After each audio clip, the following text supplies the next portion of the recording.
Drama serial इंतखाब की अगली किस्त में हम देखेंगे कि मुस्कान की सास यानी सादिया बेगम ये जानती हैं कि उनके शौहर यानी मिर्ज़ा साहब का रवैया मुस्कान के साथ बहुत ख़राब है। वो मुस्कान को दुखी से लहजे में समझाते हुए कहती हैं कि मैं चाहती हूँ कि तुम मेरे वाली गलती कभी ना दोहराओ। ये दुनिया दबने वालों को ज़मीन के अंदर दफन कर देती है। वो उसको समझा रही होती हैं कि तुम यूँ दब दब के ना रहा करो बल्कि पूरा मुकाबला किया करो। ये बात मुस्कान अच्छी तरह समझ रही होती है। वहीं हम देखेंगे कि मोहिनी की लालच है कि किसी तौर पर कम ही नहीं हो रही होती।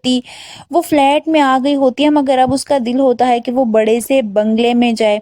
उसकी एक दोस्त उसके फ्लैट पर आती है जब मोहिनी बहुत इतरा कर बताती है कि ये मेरा फ्लैट है, जिस पर उसकी दोस्त उसे कहती है कि तुम जैसी हसीन लड़की तो बंगले में रखने के काबिल है और ज़ारून ने तुम्हें इस मामूली से फ्लैट में रखा हुआ है। ये सुनकर तो मोहिनी फिर से सांसें कमतरी में चली जाती है। उसका बस नहीं चल रहा होता कि वो उड़ के ज़ारून के घर चली जाए।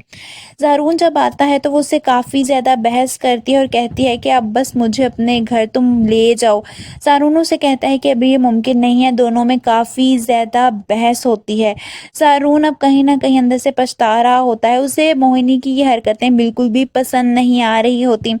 वहीं मुस्कान और अयान आखिरकार दोनों कुछ दिनों के लिए कहीं रहने के लिए जाते हैं। वो दोनों सैर व तफरीह के लिए जा रहे होते हैं। ये बात भी मिर्ज़ा साहब से हरगिज़ बर्दाश्त नहीं होती। वो कुरसते हुए और जलते हुए कहते हैं कि पूरी दुनिया की औलादें बड़े होकर बाप का बाजू बनती हैं और ये उल्टा मेरा ही गला दुबा रहा है।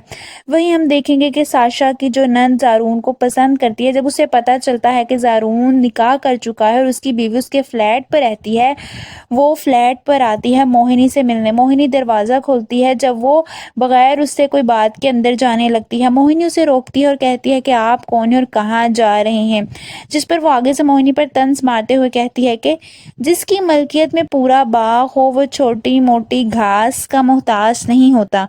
मोहिनी गुस्से से उसे कहती है कि क्या मतलब है इस बात का, जिस पर आगे से वो मोहिनी से कहती है कि बताओ कितने पैसे लोगी ज़ारून को छोड़ने के लिए।